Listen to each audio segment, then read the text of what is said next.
Calaroga Shark Media.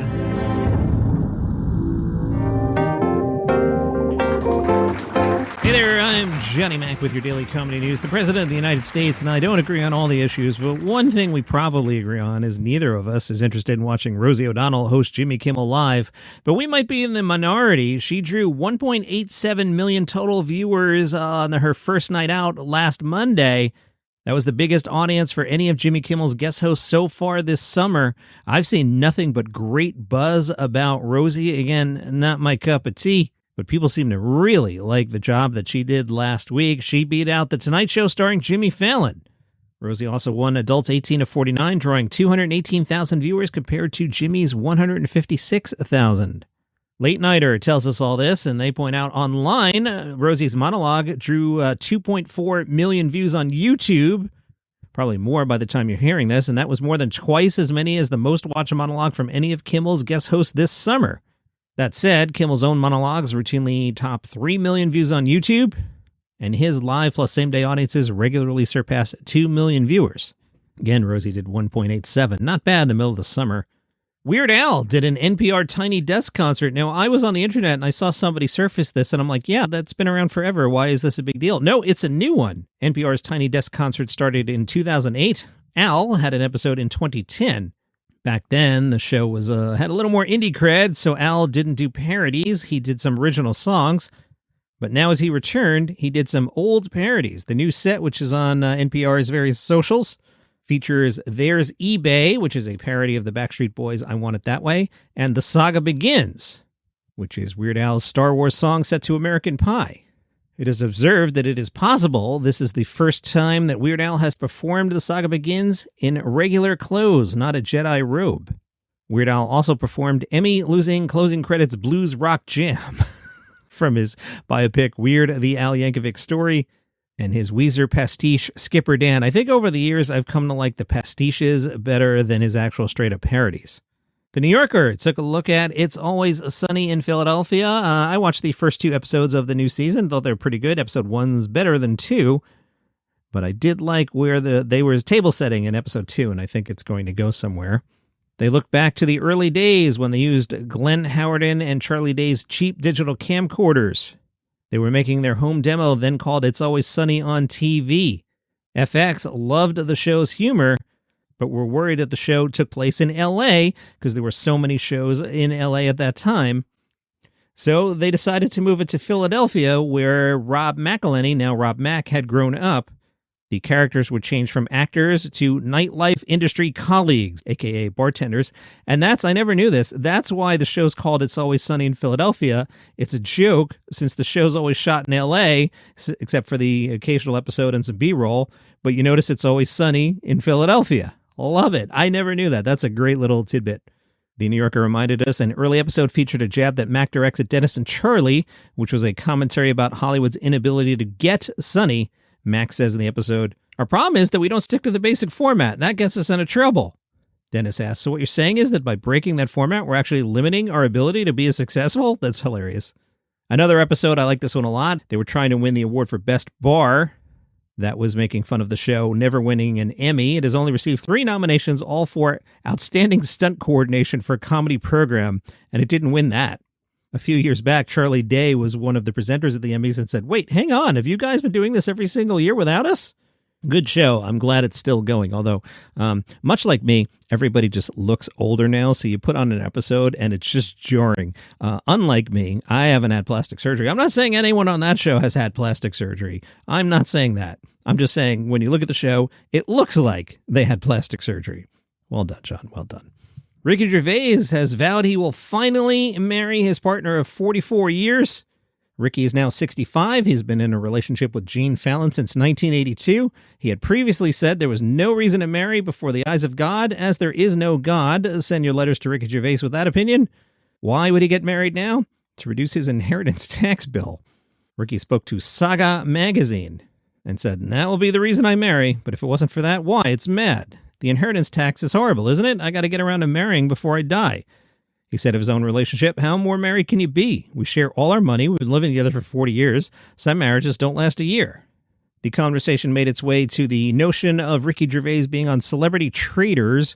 Ricky said, "No, it's not that it's beneath me. I'd love to play traitors, but I don't want to be filmed playing. What good can come of that? I like watching MMA, mixed martial arts. Hey, he might want to hang out with controversial MAGA comedian Nate Bargatze, who also likes mixed martial arts. There's a controversial lineup. Ricky Gervais and Nate Bargatze watching fights, possibly on a White House lawn. I digress." Ricky said, "I like watching MMA. I don't want to do it. I don't want to be doing something I'm not in control of. I don't want to be away from home playing a game with strangers." Will he wind down? No. He said, "My dad worked on a building site until he was 70. That's hard work. I just stand there talking." He did say that performing catches up with him, comparing it to driving really fast for an hour in heavy traffic. I feel you, Ricky. Sometimes I'll drive up from the beaches down the Jersey Shore, which is like a 2-hour ride, and I get home, and I'm just like toast. Gervais said, "I know, I should be pottering around my garden shed, but I don't think I could sit around doing nothing. You work, so you have a reason to sit on the couch and watch telly every night." It was an interview with Ricky Gervais, so you had to talk about cancel culture, right? He said everyone got stressed about cancel culture, including me, although I try to beat it head on. But it's peaked. It's cyclic. Cancel culture was never really about the comedians that could sell millions of tickets. It was about teachers and nurses who were losing their jobs because of an ideology. They discussed the concept of assisted dying. Ricky described himself as pro-choice in that area. But for himself, he said, "It would take quite a lot to get me there. I'd want every last breath. It's only if every breath hurts." Olivia Colman, who appears in an episode of The Office, by the way. She's been announced as the latest star joining the 6th season of Only Murders in the Building. Martin Freeman, who's also on the UK Office, he's in this season as well. Robin Williams' 3 children, Zach, Zelda, and Cody Williams. Did he run out of Z's? I don't know. Whatever. They went on Instagram to share how they plan to maintain Robin Williams' Instagram account as a way to keep his unique talent and humor alive. In a joint statement, the Williams children said, "As we recognize what would be our dad's 75th year, we're grateful to see new generations discovering his work, while longtime fans continue to celebrate the joy he brought into their lives. As technology evolves, we want this to be a safe, trusted place where the stories, photos, videos, and memories shared reflect his legacy with authenticity, warmth, and care. He continues to inspire us and delight people all over the world." Robin Williams died by suicide on August 11th, 2014 in San Francisco. He was 63. Hey, look at me actually putting in the notes on a Sunday to remind you. I also host a show called The Weekly Comedy Thing. You'll find that on the Live One app. The app is free. The show is free. What's The Weekly Comedy Thing? It's kind of like this, except the way the royalties work, I can actually play the bits. So if I tell you a story about a comedian, I can play the bit from the comedian, and they get paid. See? So it works for everybody. So it's kind of like this with less me, more comedians. Sounds pretty awesome, doesn't it? Yes, it's The Weekly Comedy Thing on the Live One app. And I also host a show called 5 Good News Stories. That comes out 4 days a week. One of the 4 days is Sunday. It's 5 stories, and they're all good news. So check out 5 Good News Stories wherever you found this show. If you're relatively new, and by the way, a lot of new people jumped on board this week. Welcome. Thank you. Often on the weekend, specifically on Sunday, I tend to do some international stuff. I do it in the second half of the show. I know not everyone's into the international stuff, but I am. But if British comedy does not interest you, you can check out for the day, and I'll catch you tomorrow. The New York Times wrote a piece about the use of AI at this year's Edinburgh Festival Fringe. Has it always been Edinburgh Festival Fringe? I always knew it as the Fringe Festival, but I don't know. The word seemed to have flipped this year, or I don't know, Mandela effect? Maybe I'm from a parallel universe. Who knows? The Times tells us Garrett Millerick created a digital replica of himself by talking at an AI for 4 months so he could take on his character and comic sensibility. His show, We Tried It Your Way, runs at Pleasant Courtyard through the 30th. The avatar appears on screen as a shifty-looking 3D avatar. The Times calls it unnervingly dead-eyed, a computer game version of the man himself, and proceeds to tell jokes. Millerick has named the bot G-Dog 2.0. He imagines sending it on comedy podcasts instead of himself. He has generated a clip of the avatar performing at the Hammersmith Apollo. Millerick himself has not played there, but he points out a plausible-looking Instagram reel is worth almost as much as the real thing. Love it. Millerick asks his avatar to generate a monologue on a theme chosen by the audience, and it falls flat. Audience members connected to a computer via QR code can register their reactions in real time.